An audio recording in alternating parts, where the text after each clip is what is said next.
Assalamualaikum warahmatullahi wabarakatuh. Pada kesempatan ini kita mencoba membahas tentang sifat dan jenis segitiga. Kemarin sudah dikenalkan segitiga ya.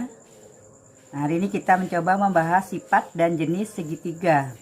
Sifat yang pertama kita bahas adalah sifat-sifat segitiga. Jadi segitiga punya sifat segitiga yang pertama punya 3 sisi. Saya gambarkan dulu, punya 3 sisi. Kita beri nama A, B, C. Jadi sifat yang pertama, segitiga itu punya 3 sisi. Nih, sisinya adalah sisi AC, sisi CB, dan sisi AB. Nah, sekarang dari 3 sisi ini kita bisa memberi nama sisinya. Jadi sisi AC itu kita beri nama B kecil. Jadi cara memberi nama sisi itu kita lihat sudut yang ada di depannya. Jadi sisi yang ada di depan sudut A namanya sisi A. Jadi sisi itu pakai huruf kecil, kalau titik sudut pakai huruf besar. Jadi cara memberi nama sisi yang berada di depan sudut A namanya sisi A. Yang di depan sudut B namanya sisi B. Dan yang berada di depan sudut C namanya sisi C. Jadi punya 3 sisi. Perhatikan cara memberi nama sisi ya. Hati-hati. Kalau sisi biasanya pakai huruf kecil. Yang pakai huruf besar adalah titik sudut. Berarti sisi yang berada di depan titik sudut A namanya sisi A pakai huruf kecil. Sisi yang berada di depan sudut B namanya sisi B huruf kecil. Dan sisi yang berada di depan sudut C namanya sisi C. Nah, sekarang syarat-syarat sisi segitiga. Syarat-syarat sisi pada segitiga. Kita tahu nama sisinya tadi A, B, C. Jadi syarat-syarat sisi pada segitiga, kalau sisi A yang pertama ya ditambah dengan sisi B, maka hasilnya harus lebih besar daripada sisi C. Jika sisi A ditambah sisi C, hasilnya harus lebih besar dari sisi B. Dan jika sisi B ditambah sisi C, besarnya harus lebih besar dari sisi A. Kalau ketiga sisi ini kita jumlahkan, jumlah dua sisi lebih besar dari sisi yang ketiganya, semua berlaku seperti ini, maka ABC itu bisa dibuat dengan segitiga. Kita ambil contoh soal dulu. Misalnya ada 3 lidi. Ini yang A misalnya. Ada 3 lidi, panjangnya 3 cm, 4 cm, dan 5 cm. Apakah ketiga lidi ini bisa dibentuk segitiga? 3, 4, 5 cm ini apakah bisa dibentuk segitiga?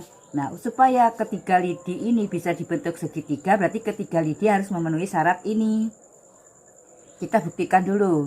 Kalau 3 ditambah 4, bagaimana hubungannya dengan 5? Oh, ternyata lebih besar, 7 lebih besar dari 5. Kalau 3 ditambah 5, bagaimana hubungannya dengan yang 4? Oh, ternyata lebih besar. Lalu yang 4 ditambah 5, bagaimana hubungannya dengan yang 3? Ternyata lebih besar. Kalau semuanya menunjukkan lebih besar, maka 3 cm, 4 cm, dan 5 cm ini bisa dibuat segi 3. 3 lidi yang panjangnya 3, 4, dan 5 cm bisa dibuat segi 3. Sekarang kita coba lagi yang kedua. Misalnya ada lidi yang panjangnya 3 cm, 3 cm, dan 6 cm. Apakah ketiga lidi ini bisa dibentuk menjadi segitiga? Kita buktikan dulu, kita selidiki dulu. 3 ditambah 3, bagaimana hubungannya dengan 6? 6, oh berarti ini sama dengan. Lalu kalau 3 ditambah 6, bagaimana hubungannya dengan 3? Lebih besar. Masih ada satu lagi, jika 3 ditambah 6, juga lebih besar. Walaupun yang lain lebih besar, tapi ada salah satu yang sama dengan, maka ketiga lidi ini tidak bisa dibentuk menjadi segi 3. Jadi ingat, syaratnya harus semuanya menunjukkan lebih besar. Jadi jumlah dua sisi itu harus lebih besar dari sisi yang ketiga. Kita coba lagi yang C. Misalnya ada 4 cm, lidinya panjangnya 5 cm dan 11 cm. Apakah ketiga lidi ini bisa dibentuk menjadi segitiga? Kita lihat dulu. 4 ditambah 5, bagaimana hubungannya dengan 11? 9 dengan 11 berarti lebih kecil. Lalu 4 ditambah 11, bagaimana hubungannya dengan 5? 15 dengan 5, oh ternyata lebih besar. Lalu bagaimana 5 ditambah 11, bagaimana hubungannya dengan 4? Ternyata lebih besar. Yang lainnya lebih besar, tapi ada yang lebih kecil. Nah, kalau ada yang lebih kecil, maka ketiga lidi ini tidak bisa dibuat segitiga. Gimana pahamnya? Paham tentang sisi segitiga ya? Jadi kalau ada kelompok lidi, misalnya ada 3 lidi, panjangnya diketahui, kalian selidiki apakah bisa dibentuk segitiga. Berarti tidak sembarang membuat segitiga itu ya. Ada aturannya, jadi aturannya harus dua sisi jika dijumlahkan harus lebih besar dari sisi yang ketiga. Jadi semuanya harus lebih besar. Kalau ada yang sama dengan, berarti tidak bisa dibuat segitiga. Atau mungkin ada yang lebih kecil. Walaupun yang lainnya lebih besar, tapi ada yang lebih kecil, maka tidak bisa dibuat segitiga. Kita lanjutkan yang kedua tentang masih sifatnya. Jadi yang kedua adalah punya 3 sudut. Sifat yang kedua punya 3 sudut. Saya gambarkan ya. Misalnya ini segitiganya punya 3 sudut. Ini sudut A, sudut B, sudut C. Yang namanya segitiga sifatnya punya 3 sudut. Jika ketiga sudut itu dijumlahkan, jadi sudut A jika ditambah dengan sudut B, jika ditambah lagi dengan sudut C, maka hasilnya 180 derajat. Jadi punya 3 sudut yang jika dijumlahkan besarnya 180 derajat. Terpahami ya? Jadi ingat punya 3 sisi tadi, punya 3 sisi, punya 3 sudut, yang jika ketiga sudut itu dijumlahkan maka besarnya 180 derajat. Dari sudut-sudut ini kita bisa mengetahui mana sisi yang terpanjang. Misalnya ini saya buat di sini 60 derajat. Di sini saya buat 80 derajat. Berapa di sini? Kalau di sini 60 derajat, sudut C-nya 80 derajat, maka sudut B-nya berapa? Karena jumlah ketiga sudut ini 180, gitu. Maka di sini jumlah sudah 140, toh. Nah, sini 140, berarti yang ini masih 40 derajat. Dari besar sudutnya ini sudah kita bisa tahu mana sudut sisi yang terpanjang. Nah, sisi yang terpanjang apa di sini? Sisi terpanjang adalah sisi apa? Sisi AB. Kenapa AB disebut terpanjang? Karena dia menghadap pada sudut yang paling besar. Berarti sisi yang di hadapan sudut yang paling besar, maka itu disebut dengan sisi terpanjang. Sedangkan sisi terpendek kebalikannya ya, berarti sisi yang terletak di hadapan sudut yang paling kecil. Berarti sisi AC, karena sudut yang paling kecil 40, maka sisi AC ini adalah sisi yang terpendek. Sedangkan yang di hadapan 80 derajat, di hadapannya adalah sisi terpanjang. Berarti sisi terpanjang terletak di hadapan sudut yang paling besar. Dan sisi yang terpendek itu terletak di hadapan sudut yang paling kecil. Nah, sekarang kalau misalnya dibalik, kita balik soalnya.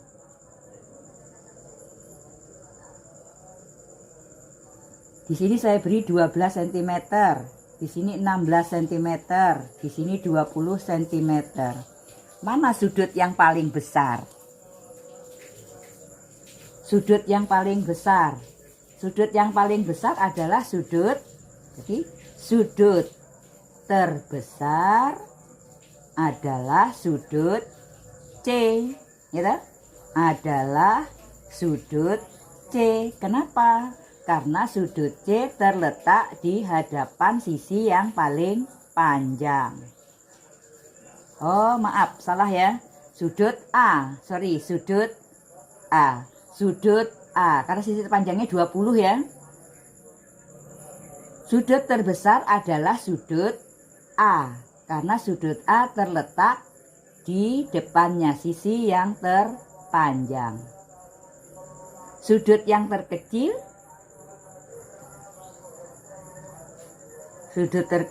adalah sudut mana? Sudut B, karena sudut B terletak di hadapan sisi yang paling pendek. Mana? Bisa dipahami? Itu tadi sifat-sifat segitiga. Kita lanjutkan ke jenis segitiga.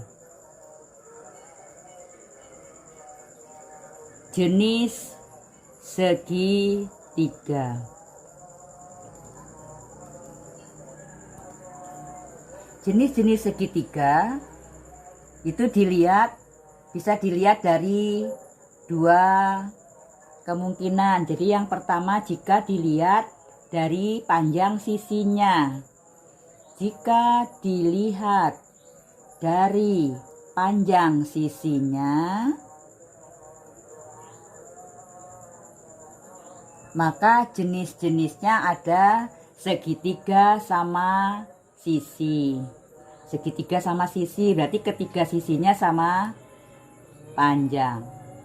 Kalau dilihat dari panjang sisinya, jenis segitiganya adalah segitiga sama sisi. Kenapa dikatakan sama sisi? Karena ketiga sisinya sama panjang. Yang bisa dilihat dari sisinya lagi adalah segitiga sama kaki. Kalau segitiga sama kaki berarti punya dua sisi yang sama panjang. Ada lagi segitiga yang dilihat dari panjang sisinya adalah segitiga sembarang. Sembarang berarti sisinya tidak sama panjang.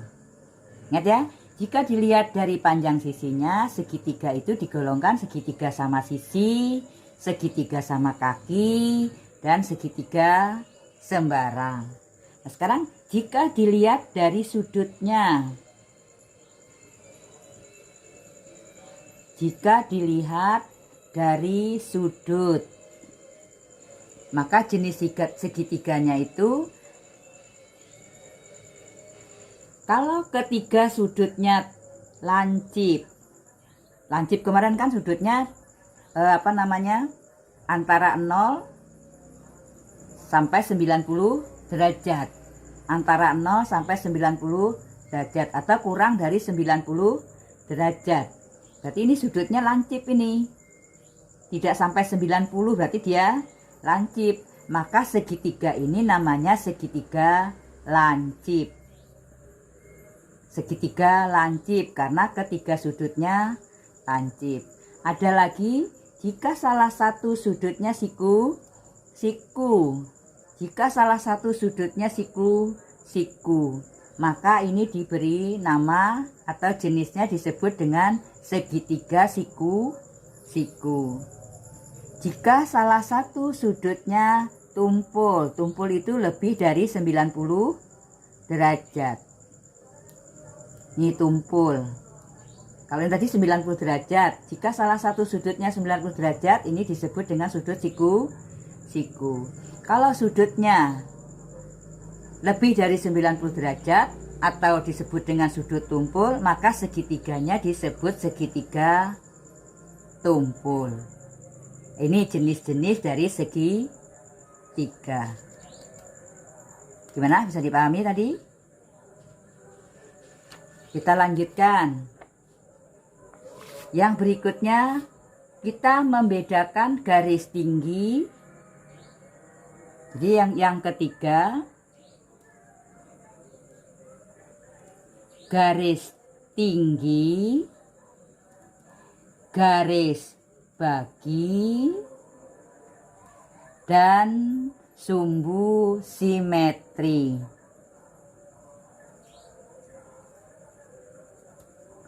Misalnya ada soal, saya gambarkan dulu.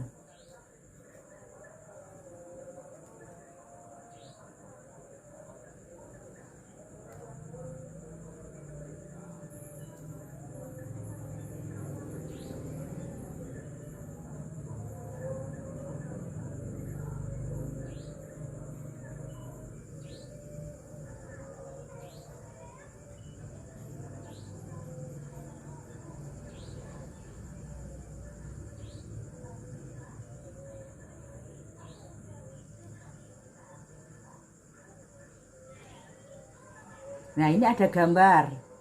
Ini namanya AB, ini CD, yang di sini EF.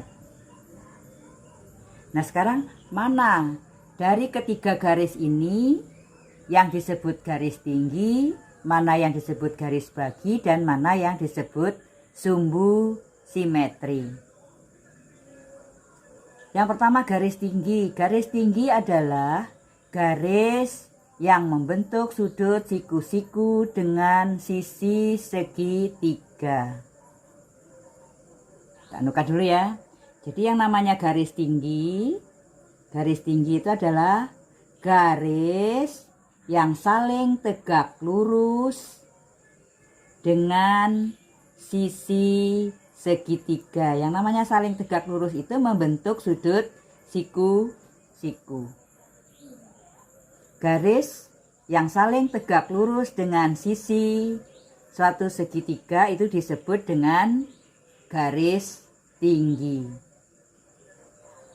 Berarti kalau di sini garis tingginya yang mana? Oh, garis tingginya adalah EF.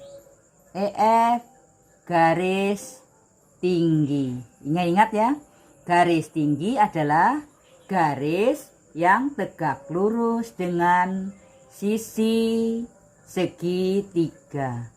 Tegak lurus itu maksudnya membentuk sudut siku. Lalu ada lagi garis bagi. Namanya aja sudah garis bagi.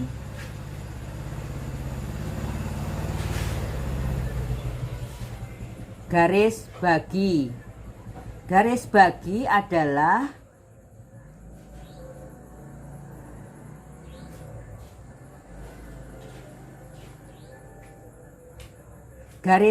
adalah garis yang membagi salah satu sudut menjadi dua sama besar.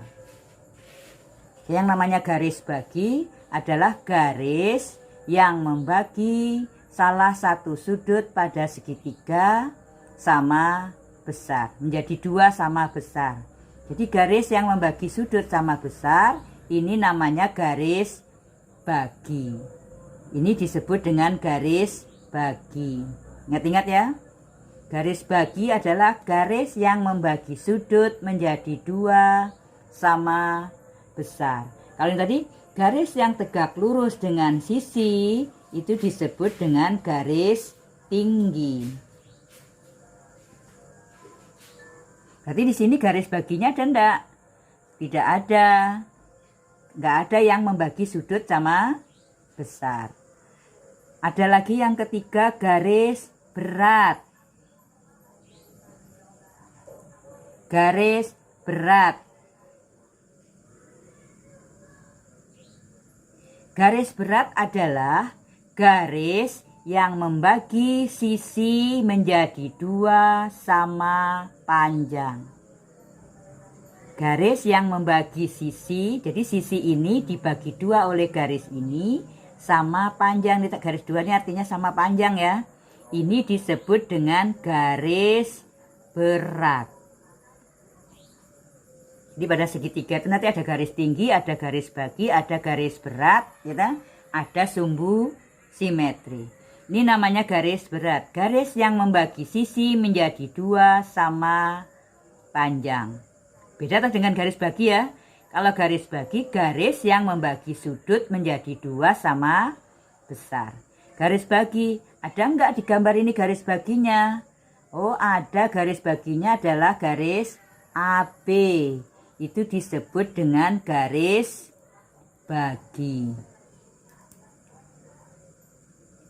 Ada lagi satu lagi, sumbu simetri.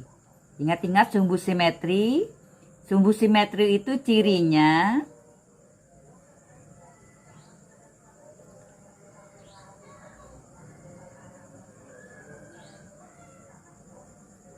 nah, ini disebut dengan sumbu simetri.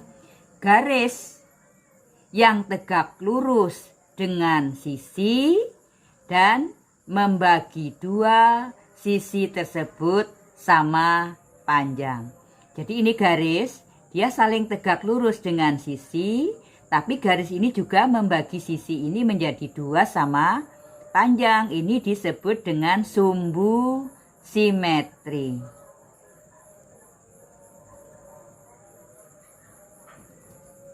Sumbu simetri, ada enggak di sini sumbu simetrinya? Ada, garis yang tegak lurus dengan sisi dan membagi 2 sisi ini menjadi sama panjang. Berarti yang CD itu disebut dengan sumbu simetri. Gimana, bisa dipahami? Saya ulang ya. Garis tinggi adalah garis yang tegak lurus dengan sisi. Tegak lurus itu membentuk sudut siku. Kalau garis bagi, garis yang membagi sudut menjadi 2 sama besar. Kalau garis berat, garis yang membagi sisi menjadi 2 sama panjang. Sumbu simetri adalah garis yang tegak lurus dengan sisi dan membagi 2 sisi menjadi 2 sama panjang. Gimana, bisa bedakan ya? Pada segitiga nanti terdapat istilah 4 garis. Ada garis tinggi, garis bagi, garis berat, dan sumbu simetri. Gimana, bisa dipahami?